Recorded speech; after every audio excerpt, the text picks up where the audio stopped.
Sarah Cumming here with 7 Adelaide's afternoon news. Making news this hour, breaking at least one person airlifted to hospital after a horror smash in the Adelaide Hills. The fuel crisis claims another victim, local charities struggling to meet demand as interstate footy fans reconsider travel plans for Gather Round. Trams between the city and Glenelg to shut down again. How long they'll be out of action. Chocolate headache, why Easter baskets will cost more and weigh less this year. And Kylie under lights, big changes looming for the AFL Grand Final. Live from Adelaide, this is 7 News. Good afternoon. Major crash detectives are at the scene of a horror smash north of Birdwood. One patient has been airlifted to the Royal Adelaide Hospital and another taken by road ambulance. A car and a truck collided at the intersection of Warren Road and Martin Hill Road at Cromer just after 1:30 this afternoon. Multiple road closures are in place and police are urging motorists to avoid the area. With fuel prices jumping to new record highs in Adelaide, local charities are now feeling the pinch. Diesel is costing $3.10 a litre at some Adelaide servos this afternoon, and demand for help is also soaring. Madison Stanley reports. The pain at the pump is now hitting SA charities hard as they try desperately to keep up with demand. Now more than ever, struggling families are turning to organisations like Puddle Jumpers for relief, but the charities themselves are also struggling with rising costs. My heart goes out to our beautiful volunteers. It's hard hearing them say that they're hurting themselves to help others. Many volunteers now being forced to choose between sharing goodwill and staying afloat themselves. Vinnie's has also seen a drop in people donating their time as demand for its services skyrockets too. I do fear for where it's headed. We know it's going to get a whole lot worse before it gets better. And we're yet to see the full impact at the checkout as supermarkets too face rising costs. Drake says it'll try to absorb the increases for as long as it can. What people need to understand is everything revolves around fuel. The manufacturing of the product, the getting the product here, all of these expenses you can only assume are increasing. How much further prices will have to rise before the state government intervenes remains to be seen, but charities here on the front line say there's only so much more they can take. And with just over 2 weeks to go, the surge in fuel prices is starting to impact Gather Round, with unleaded in Adelaide up to $2.60 a litre and diesel now a staggering $3.10. Some footy fans are reconsidering their travel plans. Hotel bookings are down compared to this time last year. The softening would be around, you're kind of looking probably an average of 5% for those key nights. And if you haven't locked in accommodation yet, expect to pay a premium price. We will have more on that at 6.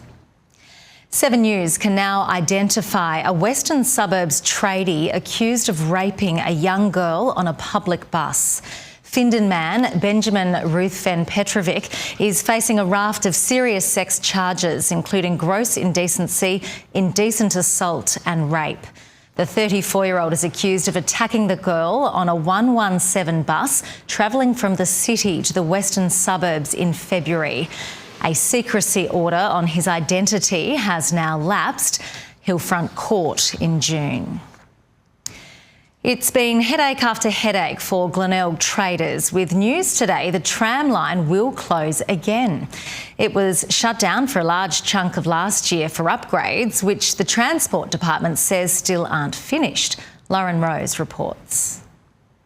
It's nearly 2 months since trams resumed running between the city and Glenelg, but next weekend the line will close for upgrades. The Transport Department issued a press release this morning saying the entire tram network will shut down for 5 days, taking in the Easter long weekend when many Glenelg business owners were hoping to cash in.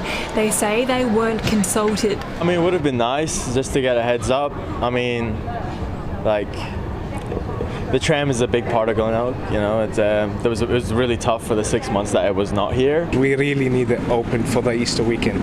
Tram passengers caught off guard too, especially those heeding the advice to opt for public transport to save on rising fuel costs. Absolutely. We trammed it here today because for that very reason. People can't travel very far because of the fuel situation, and it's almost like a day outing for people to come down here.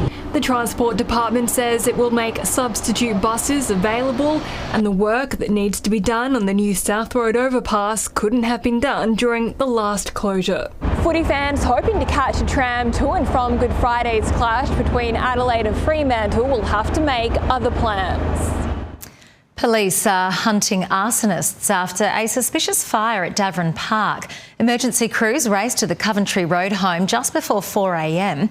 The vacant property was weeks away from being rented to a family doing it tough. The neighbour, she called me this morning at 4 o'clock in the morning, said, "Oh, your house is on fire." I was looking for the right person to give him rent, but it's this area, you know, Davern Park. Luckily, the home is insured.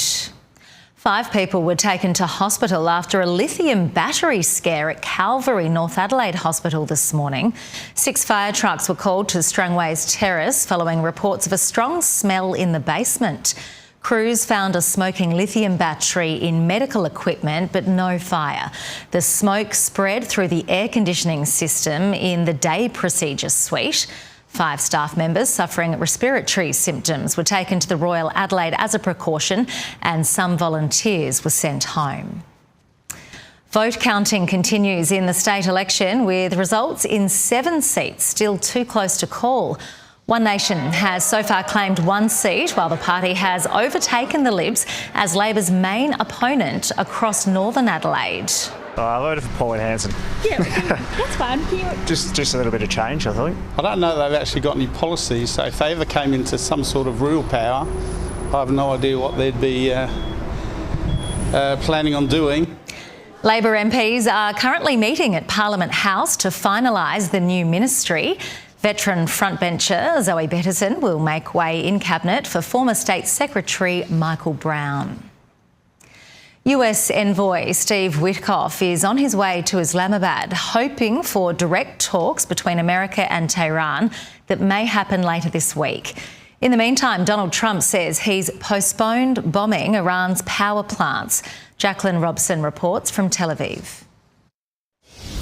Well, it's been a very upbeat US president who has said and announced that there has been productive dialogue on week 4 of this war. We are well past that drastic deadline given by Donald Trump. So instead of blowing up Iran's energy grid, we are now talking about potential peace talks with unnamed senior Iranian officials. The US president posted on Truth Social, the US and Iran have had very good and productive conversations, instructing a pause on any and all military strikes on power and energy infrastructure for a 5-day period.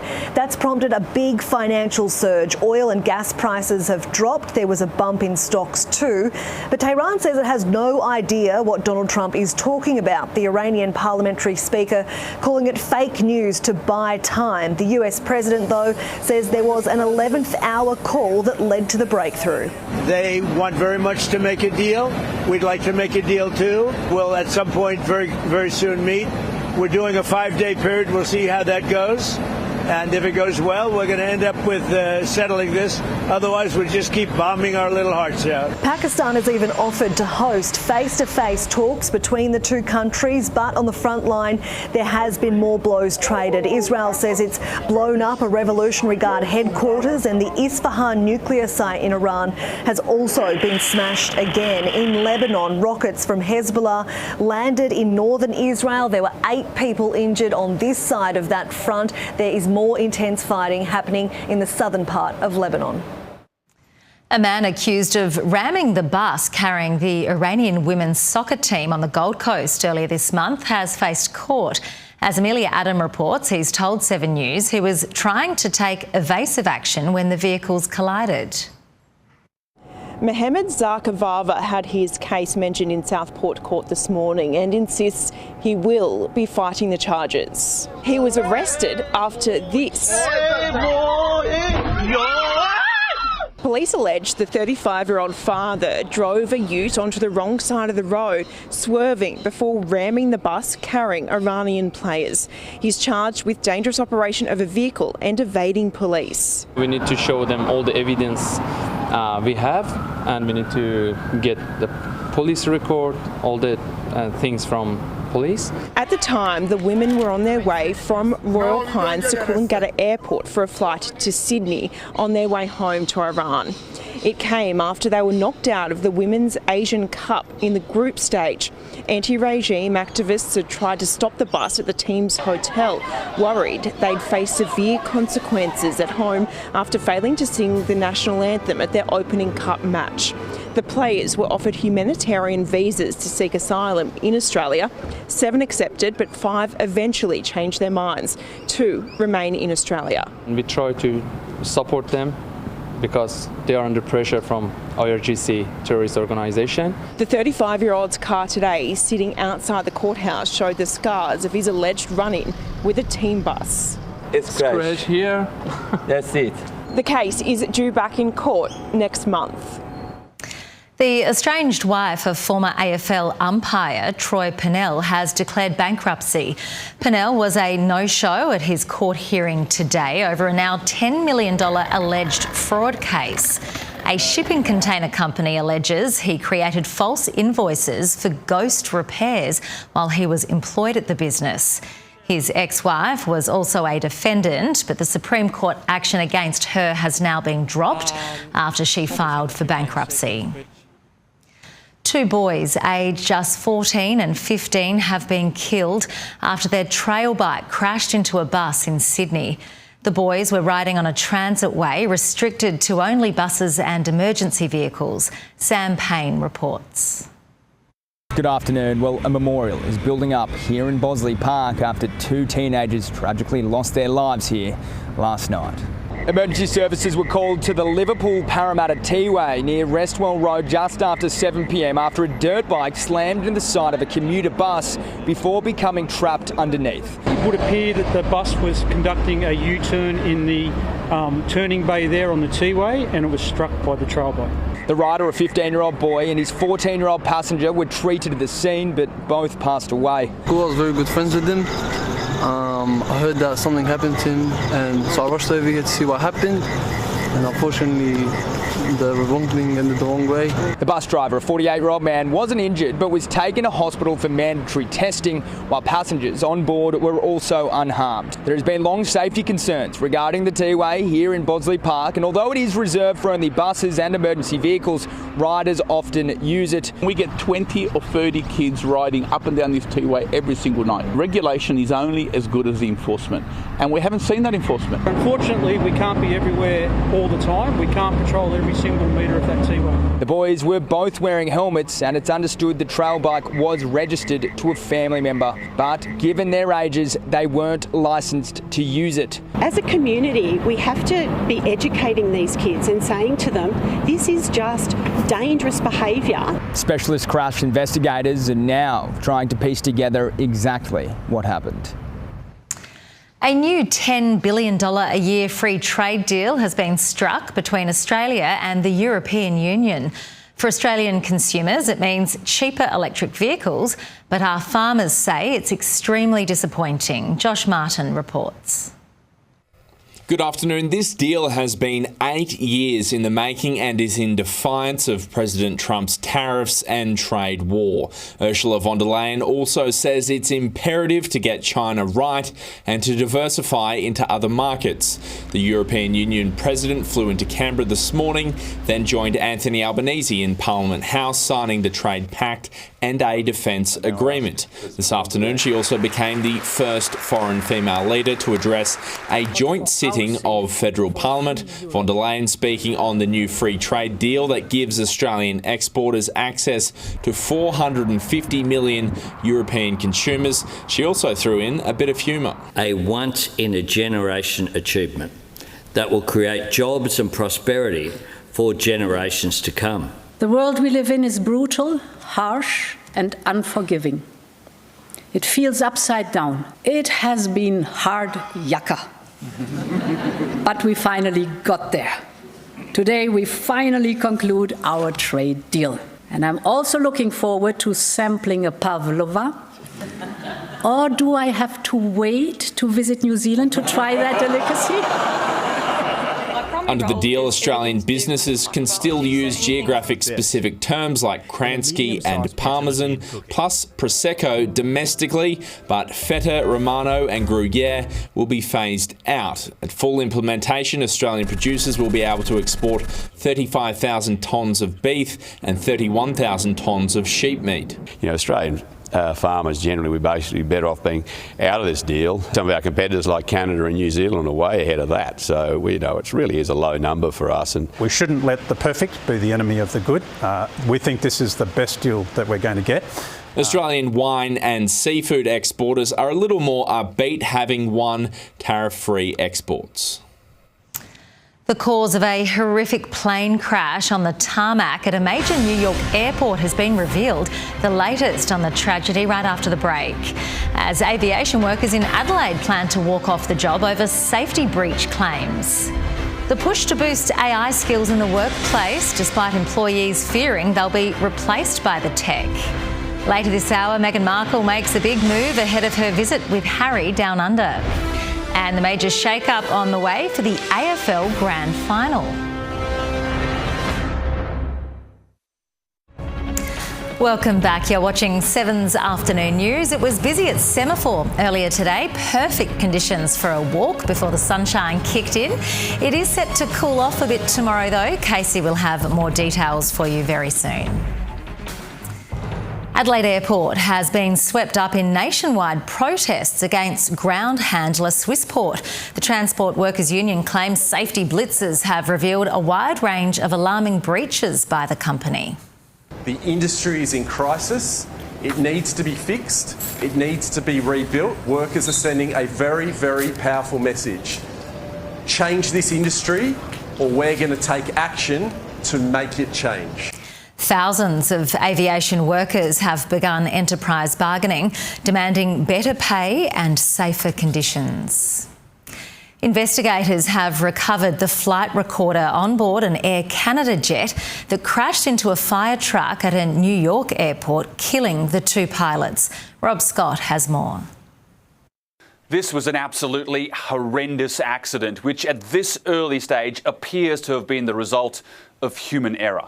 It happened at New York's LaGuardia Airport last night. An Air Canada Express jet that was landing, slamming headfirst into a fire and rescue truck that crossed onto its runway. The damage was extensive. The cockpit decimated. The pilot and co-pilot both killed. There was an aviation disaster, the likes of which we have not seen here in over 3 decades. 43 people were taken to hospital, including 2 from the fire truck. Dozens have since been treated and released. We came in pretty hard. We immediately hit something and it was just chaos from there. We didn't have any directions because the pilot's cabin had been kind of destroyed. So somebody said, let's get the emergency exit and get the door in. Let's all jump out. And that's exactly what we did. One of the cabin crew was ripped from the plane. She was found alive, still strapped into her seat on the tarmac. Audio from the control tower gives a glimpse into what may have happened. The controller apparently giving the truck permission to cross the runway to get to an incident with another plane just moments before the collision. 4195, just stop there, please. Stop, truck one, stop. Stop, truck one, stop. Stop, truck one, stop. That wasn't good to watch. Yeah, I know I was here. I tried to reach out to my staff, and we were dealing with an emergency earlier. No, man, you did the best you could. It's incredibly sad. It's troubling. Investigators are on the ground examining the wreckage, trying to piece together moment by moment exactly what happened. While they do that, LaGuardia Airport, which was shut for hours, has slowly begun to reopen. Love it or hate it, it appears artificial intelligence is here to stay. The majority of workers are embracing AI tools, but a new report suggests there's a gap in skills and it's costing our economy billions. Georgia Holland reports. Good afternoon. AI has infiltrated Australian workplaces. 84% of employees are using it every day, but only 7% are considered proficient. That's 5 million Australian employees classified as AI beginners. RMIT Online and Deloitte Access Economics did some modelling, and they found if half of those 5 million workers improved their AI skills to intermediate level, it could boost our economy by nearly $19 billion. Now, it would also benefit the workers. Even moving from a beginner to intermediate, it's about $7,000 a year, so it's actually quite substantial. There is a lot of anxiety over AI in the workplace. Almost a third of workers are worried they'll lose their job. That's according to new research from Finder. It definitely seems like the workplace is shifting dramatically because of the rise of AI use in Australia. So it really is the time to upskill yourself on what AI can do, how you can build agents to do repetitive tasks and that type of thing, to protect yourself from AI. It sounds strange, but it really is the thing to be looking at. There are, of course, jobs already being impacted, particularly in the admin and tech space. The AFL is on track to make the historic decision to shift the grand final to a twilight game as early as this year. Seven's Caroline Wilson had the story on the agenda setters. If it's not a twilight grand final this year, I'll be shocked. The AFL is targeting, among others, but very strongly targeting Kylie Minogue to perform at a twilight grand final. With the pop princess's preference reportedly to perform under lights, the traditional pre-game entertainment spectacular could move to half-time.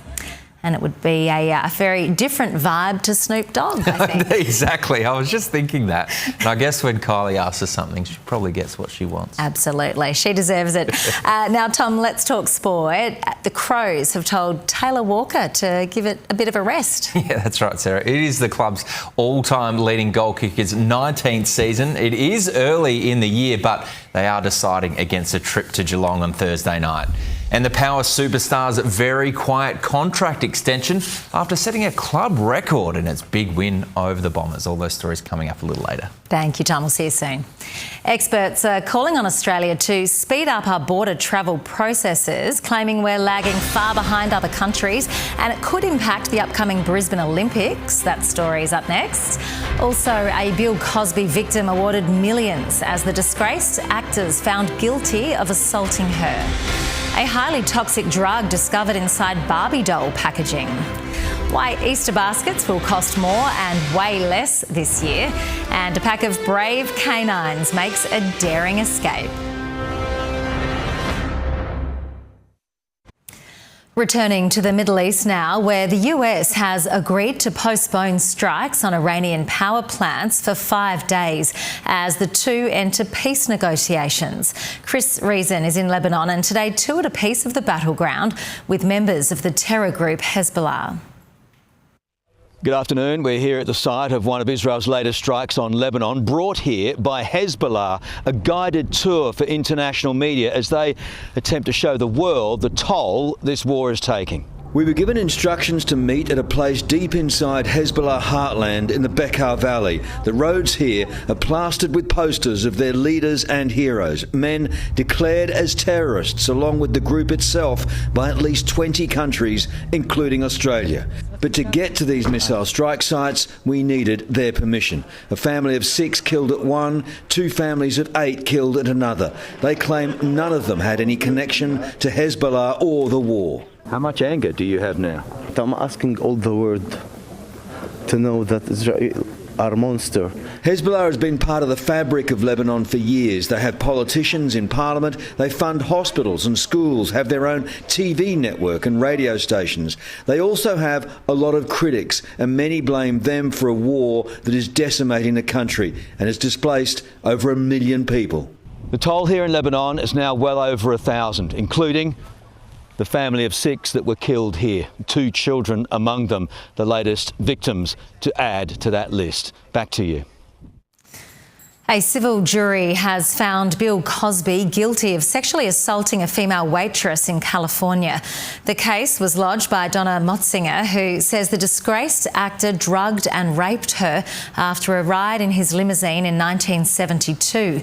Miss Motstinger has been awarded more than $27 million in damages. A mother in the US state of Missouri was left in shock after discovering the drug fentanyl in the packaging of a Barbie doll she had bought for her children. Police have confirmed a suspicious powder found in 5 Barbie dolls sold at a local discount store tested positive for the powerful synthetic drug. Luckily, all 5 dolls were tracked down. An investigation is now underway into how the drug ended up inside the packaging. Airport and tourism bosses have joined forces calling for urgent upgrades to our border. They say other countries are moving ahead of us with faster passport processing, leaving Australia falling short. Blake Johnson explains. The morning peak inside the International Arrivals Hall can be a nightmare way to end a holiday or even start one for international tourists coming here. Queues for passport kiosks and smart gates can stretch the length of the Arrivals Hall at many Australian airports. At Sydney Airport today, representatives gathered from our 3 biggest airports, Sydney, Melbourne and Brisbane, plus the Airports Association and the Tourism and Transport Forum. They're calling for increased federal funding to urgently invest in a more modern border.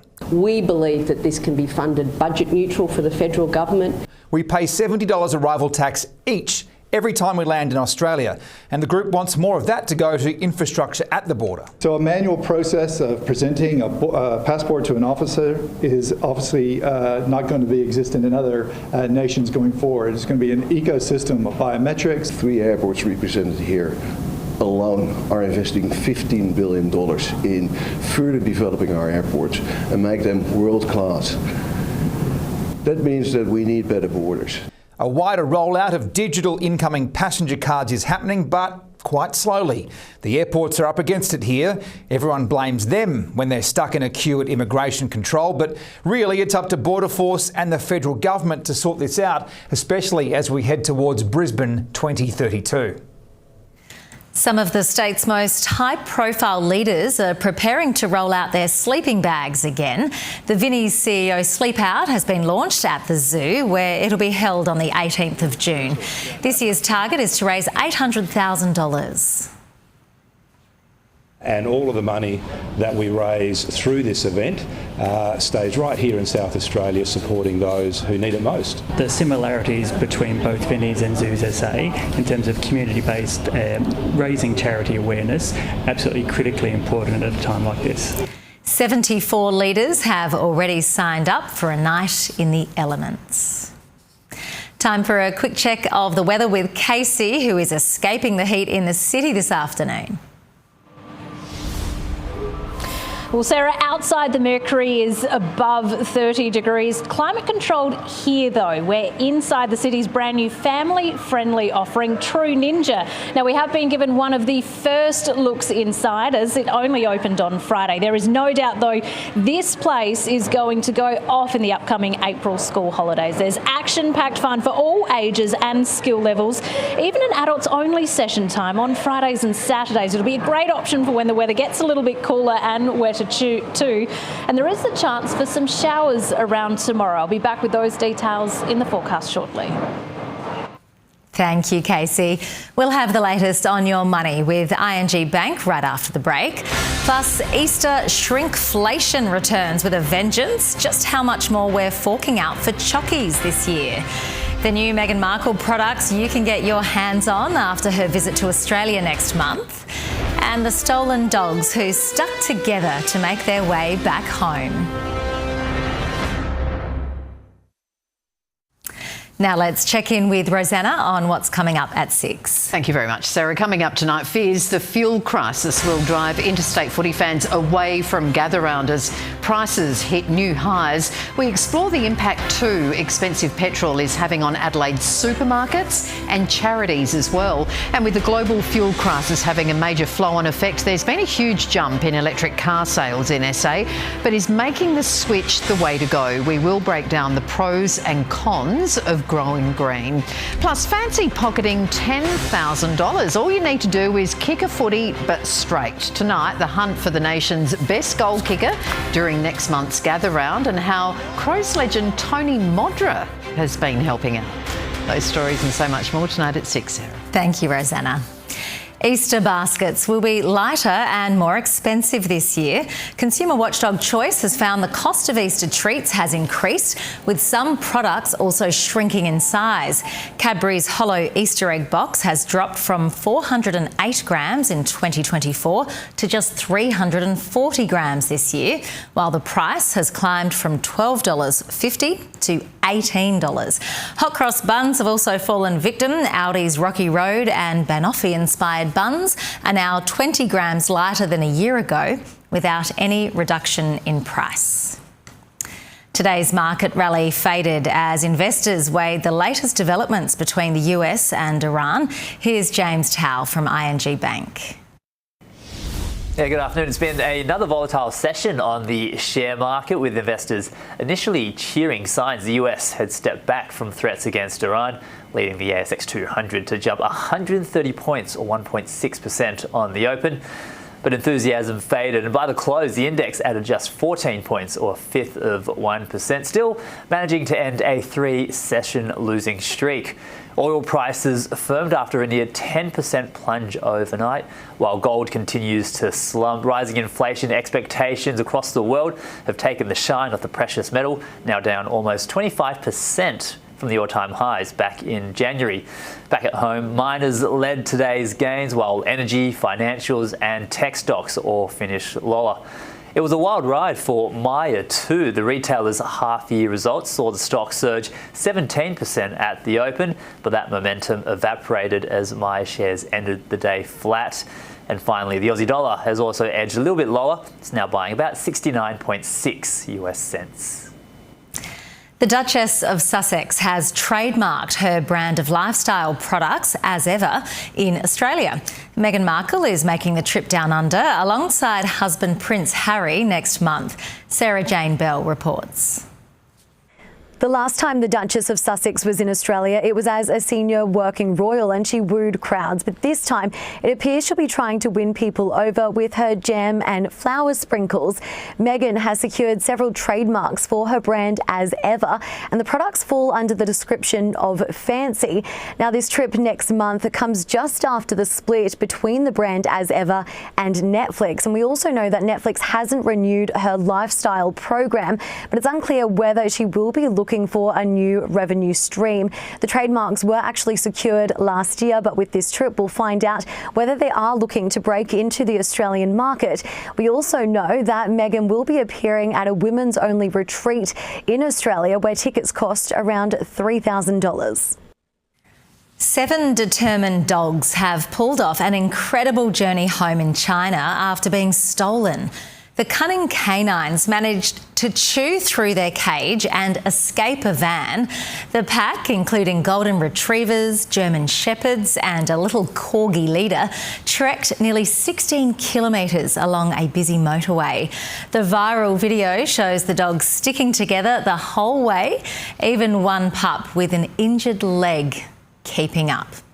That is our favourite story of the day, and I think it makes a good plot for a children's storybook or a little movie, Absolutely. I think. So cute, and just like how proud they are, you know, just like trotting along, realising that they've got away and they're finding their way home. Yeah, staying together.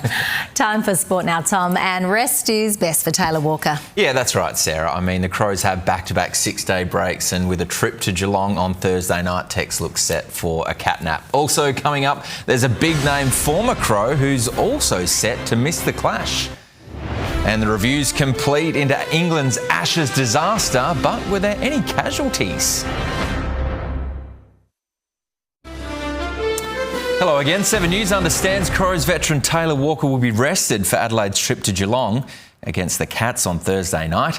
Tex booted 3 goals in Adelaide's 6-point loss to the Bulldogs, but with 2 6-day breaks to start the season, Matthew Nicks will err on the side of caution. Walker wants his team to be braver with the ball after slow starts to both games this season.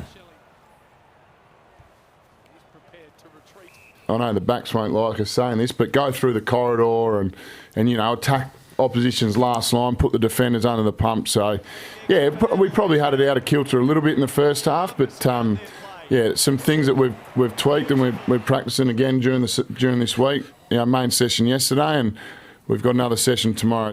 Hugh Bond is likely to come in for injured defender Rory Laird after missing Friday's loss through illness. Finbar Maley will carry some of the load left by Walker's absence in his club debut. He gets at the ball, he's ultra competitive, and looking forward to seeing him play on Thursday night. He's going to create a big contest, he'll split packs. Defender Josh Worrell is touch and go for Thursday's game. Well, in a boost for Adelaide, Geelong skipper Patrick Dangerfield has been ruled out of the game after re-aggravating his calf injury. Dangerfield sustained the low-grade strain in the Cats' round 1 win against the Dockers and will be touch and go for Geelong's Easter Monday clash against the Hawks. Well, after a club record 19 marks against the Bombers, Aliir has lifted the lid on his quiet contract extension. Speaking today, the All-Australian veteran revealed he hit a games trigger last season and has now signed on until the end of 2027. The 31-year-old has barely missed a game for the Power since moving from the Swans 6 years ago. You know, I was playing forward, I was playing ruck, I was playing back. Didn't know what I was then. I come here. Kenny gave me the confidence to, that he was going to play me as a backman, and sort of never really looked back. And we've obviously gone through a fair bit of change last year, but I love the club so much, and can't repay them enough, to be honest. Captain Connor Rozee was an onlooker at training today after scans revealed he'll likely miss at least 3 months after tearing his hamstring off the bone. It hurts. He's a captain of the footy club, and no one wants their captain gets injured. But yeah, obviously he'll see a surgeon and have his surgery that he has to do. But yeah, no one really wants to lose their captain, and yeah, it's disappointing and sad for us. But we kind of have to move on, and there's a few boys that are playing well in the twos ready to come in. Brownlow medalist Ollie Wines is a likely replacement for Sunday's Eagles clash, having served his 3-game ban. South Australian all-rounder Liam Scott has been named the Sheffield Shield Player of the Year. SA headed across the border and into enemy territory ahead of Thursday's final against Victoria. SAC is trying to win back-to-back titles for the first time in its 133-year history. Well, after a months-long inquiry into their Ashes humiliation, England cricket bosses have decided not to change a thing. Coach Brendan McCullum, captain Ben Stokes and managing director Rob Key have all kept their jobs despite allegations of a drinking culture within the team. Key says mass sackings would have been the easy option.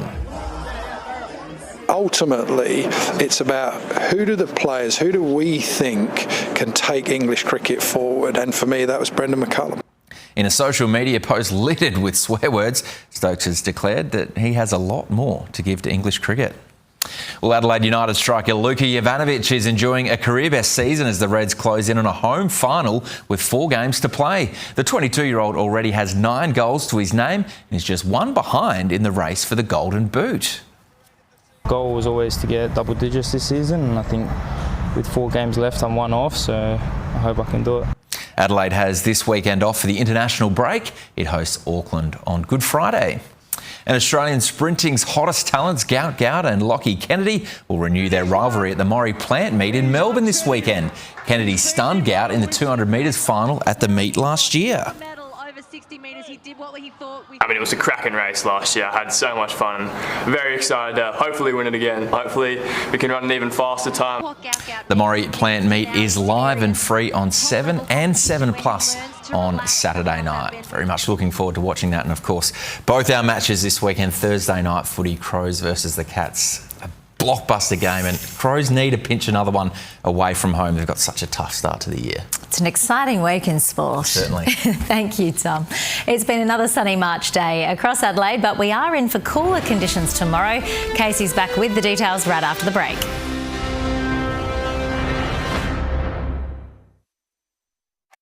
As the nation Missed the start of the news? You can start over on 7+ on selected devices, 7 News at 6, or when you start over on 7+.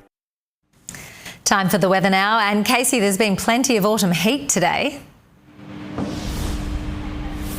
especially here in the city, Sarah. So we are escaping the heat in a much cooler environment at a brand new venue in Rundle Place called True Ninja. In saying that, it doesn't take long to get around the course before you work up quite the sweat. So it is a great place to come no matter the weather. Outside though, well, the mercury has hit 33 degrees. It was a warm night too. It didn't drop any lower than 20 and it's still around 33 now. There have been some showers and isolated storms over the southeast today. That system now moving across Victoria and Tasmania. Hobart's collected a bit over 7 millimetres and just 16 degrees there now. 22 in Melbourne, 24 in Perth. Now we're still tracking ex-tropical cyclone Narelle off WA, which is expected to redevelop into a tropical cyclone tonight and could impact Perth over the weekend. Over SA, a cold front sent to clip the southeast as an upper trough moves up from tomorrow with that cooler temperatures and the chance for showers and thunderstorms. Mostly dry and sunny skies across the north tomorrow, up to 36 for Cooper Pedy. For Port Augusta, a shower or two and a storm clearing, heading for 34. And thunderstorms may become severe about the northern agricultural area. Renmark, 32 with showers and an afternoon storm. Kadina, 29 and a shower or two. Port Lincoln, 24, a possible shower. Victor Harbour, 22. Murray Bridge up to 27 and a possible shower. Mount Gambier, 23 and a shower or two. And flood warnings do continue for inland rivers about the state's far north. For the city, another warm night's in store, down to 20. Top of 27, that's likely to be early-ish in the day. Grey skies set to move in ahead of a cool change in the afternoon. A medium chance of showers, even a possible thunderstorm. Then the cooler temperatures are here to stay till at least the end of the week. Sarah? Thank you, Casey. And that is all from 7 Adelaide's afternoon news team. Will and Rosanna will have our next bulletin at 6 o'clock. Bye for now.